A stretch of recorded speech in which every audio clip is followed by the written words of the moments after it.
let's move on and talk about that 15% VAT that the finance ministry had ordered to be charged on electricity. In fact, that letter came at the beginning of this year and was sent to the ECG as well. And in fact, TUC at that point gave an ultimatum, in fact, a 7-day ultimatum for government to withdraw this policy. And in fact, that 7-day ultimatum ends today. What is the latest on this matter? Now, the Consumer Protection Agency has also kicked against the imposition of this 15% VAT, and they said that government needs to withdraw it even before today, as it would worsen the plight of the masses. Is that going to happen or not? We know that there's going to be, an extensive dialogue with organized labor to talk about this issue. But where does government sit on this? Are they going to withdraw? Okay, so I have two opposition people on the panel. How do you have two opposition people? There's PNC. PNC opposition. Okay. This one opposition. But you started the first topic with me. Then they had the right to do rebuttals. I come in a rebut, they do that again. And then the second topic, you are starting with me again. You don't want to talk. You want to talk. No, it's not that I don't want to talk, but okay, let me go to fairness dictate that at least when you start a topic with me, you cannot tell me how to do my job. You understand? But no, you cannot tell me how to do my job. Because I'm prepared I was being fair to you because you didn't give me time. At least you gave them more time than myself. Are you avoiding this topic? Is that why you are? I'm not. So but there is a latest on it, which I can give you to read. You have the floor. Let me give you the latest on it to read. To this matter. Yes. What is that in any jurisdiction, in any country that will want to develop, you use taxes to develop the country. Taxes are things that what we use to develop a country. And when you check those who pay taxes in this country, compared to even the sub-region,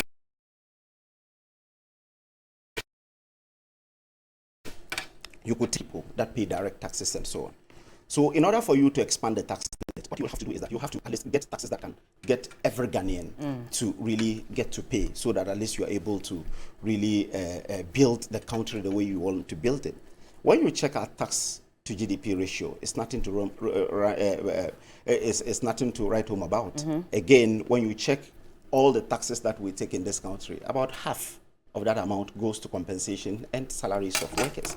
So when we promise that we'll expand the tax net so that at least everyone will be able to be on board to pay taxes, this one has come. And almost everyone, including organized labor, residential consumers, and everyone is saying that it has come at the wrong time. The timing of the tax is not good. Government felt that at this point in time, when you check where we were in 2022, because our worst period within the last 8 years has been in 2022, where we had inflation going up to about 54%. You had an interest rate and everything pointing the wrong direction. In 2023, we've seen relative stability and the economic fundamentals are pointing the right direction, including up to today. Inflation is declining. It has declined from 54% to 23% now. And when you check the CD to really the dollar, you could tell that indeed there is a relative stability between February last year and today. It has only depreciated by 7%. Okay. So when you check, we felt that things are coming down. So if things are coming down, things are becoming better. At least when you put on a tax, Ghanaians should be able to really pay. But at this point in time, organized labor, everyone is saying that, no, it is harsh, hold on, because it's too expensive and so on. The ministry has responded. The ministry is telling them that, yes, you've given ultimatum, but hold your guns. We will have extensive dialogue with you. So there will be extensive dialogue from tomorrow onwards. Did they have this dialogue even before the letter from the ministry was put out at the beginning of this year? Better late than never. I don't remember. When you say better late than ever, I mean, you have to discuss with the stakeholders before you even go ahead to implement the policy. There is no single policy that has come out without the stakeholder consultation. There were stakeholder But it's always retrogressive. It's as if you put out the policy first, and then when there's hue and cry, that's when you come back and say, okay, let's have the dialogue to discuss the way forward. No. Why do you do that? E-levy is a clear example of that. E-levy, there were stakeholder consultations. It went to Parliament. No, it went to Parliament. But our representatives were Parliament. E-levy. Yes. The consultations even started after the policy was announced. Our representatives were in Parliament, and the thing started in Parliament. But they are not. Then later, Ghanaians said that do a wider consultation, and we did that wider consultation after. Yes, that's what I'm But there were to. consultations before. No, but it was announced before that consultation was done, even in Parliament, and that wasn't consultation. That was more like a debate over whether it should happen today, or not. What is happening is that there were consultation for this, but they said the ministry felt that if really everyone is crying, let's have a wider consultation. So there will be extensive consultation with organized labor, with almost all the stakeholders in this, so that at least a middle way will be found. But I am upbeat that something at least will happen with this one. So the ministry is calling them to just calm down. Everyone should just hold his guns. There will be wider consultations with them. There will be reasons for these things, and they will understand, and I'm sure they will meet halfway. So for the ECG MD, for example, he's been speaking on this matter, and he says that it's going to be very difficult to implement a policy like this. This is even before the announcement that there's going to be wider consultation, because he says if you're asking us to tax 14%, for example, on even residential homes. Now, these people, if they have prepaid and they come and buy the electricity, do we charge them on the amounts they are buying, or is it about consumption? Because you cannot really tell at what point you're going to even charge them that 14%. Yes, so clearly there wasn't conversation, even the ECG boss. So that is the reason. That is the reason they are saying that there will be wider consultation. The ministry has come out with a press release that there will be wider consultation. But they say take it off the table completely. We don't want that 14% on electricity. But it's not implemented. Well, they say take it off. I'm saying that it has not been implemented yet. But take it off. So don't bring it at all. Why will you take it off when you have not done the consultation? No, my point is take it away, do not implement it. That's what they're saying. We're giving you that. That's what one individual is saying. That's what it's not one individual. Who is Organized Labor, TUC is saying it. We're seeing also Consumer Protection Agency also saying it. That's not one person. When you said ECG boss are saying that take it off, I'm saying that TUC and of course the Consumer Protection Agency, they are saying that we're giving that ultimatum to clear it because we don't want it. So, but ECG boss says that even if we're going to implement this, we don't have the dynamics. So the government is saying that organized labor, consumer protection, and all the stakeholders involved will be engaged from tomorrow onwards. But from where you sit, yes, as a regular Ghanaian, do you think that it's fair that 14% tax? 15%. Well, 15%. Pardon me. There's no single Ghanaian. There's no single Ghanaian on electricity. There's nobody in this world who will tell you that I accept to pay tax. There's nobody in this world who will say that I just accept to pay tax. Taxes are not things that people enjoy in payment anywhere in the world. So definitely you don't ask me that question. I don't ask you. But the most important thing is that... Well, you promised us that we move from taxation. Yes, we did that. To production. Yes, we did that. You did because when we came in 2017, we abolished 17 nuisance taxes. Tell me the number of taxes that we have introduced. New taxes that we have introduced in the past 8 years. How many? During the COVID period. How many? Even during the COVID period. Exactly. So what again? So what's the problem? Which ones again? Why are you making it look as if we have not introduced these taxes? We have abolished 17. We have not introduced up to 10 new taxes. We have not. But you said you were moving away from taxation. Yes, but when we say we are moving away from taxation, we're not saying that we will not tax. Hey. But did we say that we will not tax? I see. We said we'll move away from taxation to production, and we started a 1D, 1F, which is production. One district, one factory is not production. That's production. And we abolished 17 nuisance taxes. And at the point when you even mentioned that during COVID, you see COVID levy. Because COVID came in to destroy the economy. So COVID definitely we will have to bring it on. Hold on. How is COVID over? When you have the ravages of COVID. COVID levy. Yes. How much has accrued into that fund? Yes. What is that money being used for? I cannot tell you the amount of money that has been accrued because it was not part of the topics that we were supposed to discuss. And how much it has, what it has been used for, I cannot tell you. Yeah, but you should be able to give us those taxes before you even introduce new taxes. Because as citizens, if we're paying, we should know what our monies are being used for. There is a post-COVID-19 economic recovery program, which has the COVID tax as part of the things that we use to raise funds to be able to at least support our health system. We are building 111 hospitals across the country. Some of the monies from COVID-19 levy is being used for the hospitals. For the hospitals, yes. Oh, a few minutes ago, I thought you said you didn't know. You didn't have. No, I said I don't have the exact figures. I told you. Did I say that I don't know? I said I don't have the exact figures. You ask me the questions. That how much has been accrued and the implementation, what we have been used we have used it for. And I'm telling you, a fraction of that money I know is into the 111. Well, let's take a look at this newspaper clipping from the 16th of May, 2016. This was during campaign season. It was very heavy at that time, and months later, this man was voted into office as president, and he said, "I will reduce killer light bills." That was according to the now president. Yes, of the so in Republic of 2017 we reduced it by 18%. In 2020 we reduced it by 10%. This is something that has never happened in the history of this country. Again. We reduced. You increased it again. Twice. We reduced electricity there was twice. Water bill this that one, went up I by will reduce 30%. killer bills. There was electricity bill that went up by some 110 or so percent. Who? This government? No. That's a lie. Yes, because when we came in 2017, we reduced electricity that we promised we will reduce. So you haven't increased it? In 2018, we reduced. In 2019, we reduced. This is, let your producers check for you. Don't worry, I'm pulling it up. So this thing, the president didn't lie because we reduced it. For the first 4 years, this is a promise for 4 years between 2016, 17, and 2020. 2023, quarter one. With effect from February 1, electricity tariff will be increased by 29.96%. You said 100%. While that, I never said 100%. I never said 100%. Then why did I say lie? I never said 100% on this platform, no. With effect from February 1, I'm just reading. Yes. Electricity tariff would be increased by 29.96%, while that of water would be increased by 8.3%. Yes. This is for quarter one. Yes. I'll pull up a lot more, but I'm just showing you that you're saying that you didn't increase, you rather came to reduce. These are some of the increases. This is something that was, this is a headline in 2016. And it was a promise that we did between 2016 and 2020. We said we will reduce it. When we came in the first year, we reduced. The second year, we reduced. The third year, we had to do some adjustments. Okay. Which is normal, that we have to adjust. All right. I did not say that we have not adjusted. Okay. Even last year, we adjusted the prices. But I'm saying that you cannot use this newspaper clipping to tell us that indeed the president lied because the reduction was done.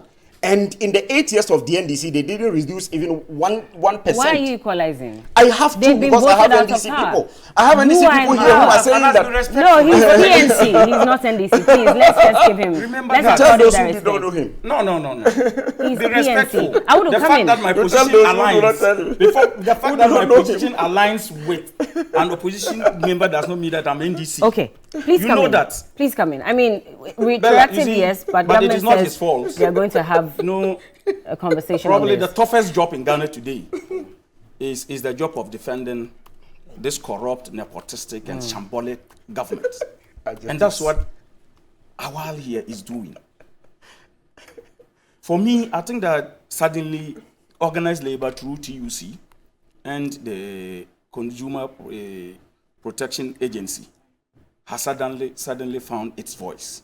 Better late than never. I think that there have been a lot of things that this government has done over the years that has been allowed to slide through. You cannot continue to impose such hardships on the ordinary Ghanaian. What do you mean by value added tax? Value addition. Somebody goes to buy electricity, a lifeline consumer or somebody buys electricity, domestic consumer, just that his food does not go bad, so that he can switch on the fan or something. And you are putting a tax on that. What is the fellow going to use that particular electricity for? That is bringing some income based on which you can term it some addition of a sort so that you can now go in there and place a tax on it. You understand? Ghanaians are not up in arms simply because it is a tax. Of course, we pay taxes every day. We have been paying taxes, but Ghanaians are against this particular tax because of the nature of the tax. You understand? Just like the e-levy, when people propounded all manner of theories to tell you that you cannot tax our transfers, money transfers and all of that, you still went ahead to do it. It's the same thing that the government wants to do with this. And when you say that there has not been enough consultation, and now our doesn't want to agree. Because if you have those who would even implement that tax regime come to say that they were not, as it were, involved to a certain extent that they should have been involved, just like the ECG boss, who else would the government have consulted if you had not done enough consultations with ECG? That would have to implement that particular tax. And so for me, I am happy that people are standing up against this tax. I only hope that they do not back down because, like everybody keeps saying, this is going to exacerbate the sufferings that Ghanaians are going through. Because electricity today is a necessity. I know where I come from. I come from a village, a typical village. You understand? And I know what the people in my village need electricity for. It is not for luxury. They do not need electricity for luxury. And I know their status, their standard of living and all of that. And if we allow this particular tax to be imposed, it is just as good as saying that we want to kill you off. So what if after the roundtable conference or conversation they're going to have, they reduce the percentage, but the tax still holds? You don't think that that's... Reduce it by what percentage? All the taxes that they have been taking since 2017, what so have you they think done they with should those clear taxes? it? If all, they say that if you eat a whole cow and you are not satisfied, what would the intestines of a chicken do to you? Okay. Well, let me bring Godwin in so we can wrap up on this, because Matthias Kwesi Justin says, your meter cannot even be replaced when it's faulty, and yet you tell me to pay tax? Bella, let me say this, that Jack Toronto and the kid brother. So Bella, you keep confusing me with this name. You keep confusing me with this name. That's the president. That is the Can we president just and the refer to vice. him as the That is president? how Ghanaians have all been The describing president him and now. his vice. Carry on. So I'm saying that the government of Jack Toronto and the kid The brother, president and his vice. which Please just give him that respect. which Awal So when I is say part, corrupt Mahama, has no shame.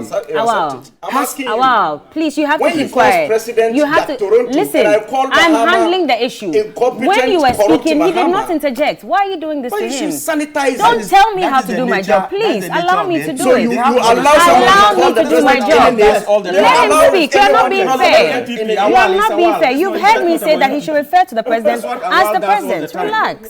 Bella, they have no shame. Very deceitful and double standard.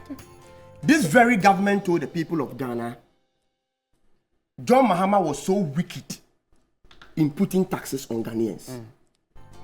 Today, Awal is telling us that we need taxes to develop the country. Why? In opposition, they didn't have this theory, or they didn't know that it is taxes that John Mahama needed in order to develop this country. And for that reason, they told the people of Ghana they were going to move the country from taxation to production. From taxation to production. Today, they have rather moved the country from taxation to taxation and to taxation. Awal is asking you to mention more than 10 taxes they have introduced. And I will educate Awal if in his own government, Okay, make it unless brief, perhaps please. he is trying to decide that he is not aware, but he is privy. Let me tell you, this government has introduced e-levy, which is one. They have introduced 1% stamp tax, which you are aware. They have introduced, they have increased the VAT of 3% flat rate. an introduction? Please. Awal. I said, Awal. you have not increased. Awal. So please. Our I time sit is here up. and you If allow something- him to also Awal, respond to I will my not question. allow you to continue to Awal, disrespect Awal, me, please, Awal. Please. please. I'm doing my job. Please. Allow me to do my job. Thank you. They have also introduced COVID-19 He says levy. amendment and he said, well, They have also increased 25% on the corporate is that an tax. introduction? They have also increased 10% I and made 5% on mention the of VAT. his introduction. Allow. And he's Awal. talking Okay. about So these are increases, not introductions. No, wait. I mentioned These wait, are increases. Wait, Even Bella, this okay. one we are Bella, talking why about. Time is Bella, up. allow me. Time is up, unfortunately. Bella, allow me. Please, just give me some you few to minutes. what? Just give me some few minutes. We have to go. Bella, you are not being fair to me. I know I haven't been fair in this case, but we not have to being fair go. to me.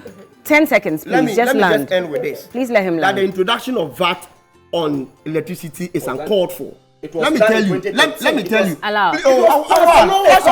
Wow. You know what? Implemented. Listen, if We are he's only not going to speak, it's your implementing it. fault because you keep interjecting. No, he's deliberately doing that so that I don't expose his government. You have two people. That is why I'm surprised you are telling me time is up. Okay, we have to go on that Are you note. allowing I'm so sorry, but my time is up as well. No, then you shouldn't be Forgive allowing me. him to Yes, do you that. should not be allowed to do that. But thank you so much for joining me, gentlemen. Godwin Mahama is a member of the NDC communications team. Awudu Isaac is a member of Bella, the you've not been fair to me at all. PNC. At this point, I'm going to go home with a lot of accusations because Awal is also accusing me of not accusing you being of what? fair. But anyway, let me just give the details of my guest so that we can quickly wrap up on this. Awudu Isaac is the National Communications Secretary for the PNC, and Awal Mohammed has been is head of Public Relations Youth Employment Agency. Please stop interjecting. And we do not agree to the Jack Toronto tag. The best you So could do is that- the best you could do TV3 is that will not associate with the anytime Jack Awal Toronto is tag. here, allow him to speak last. So that okay. he doesn't interject. Well, immediately he finished speaking, Understood. he decided not to allow people to talk. Just Understood. because his Thank you so government is much not performing. for joining us. And yes, remember to play Cash Out. We'll be back with some more. Keep watching.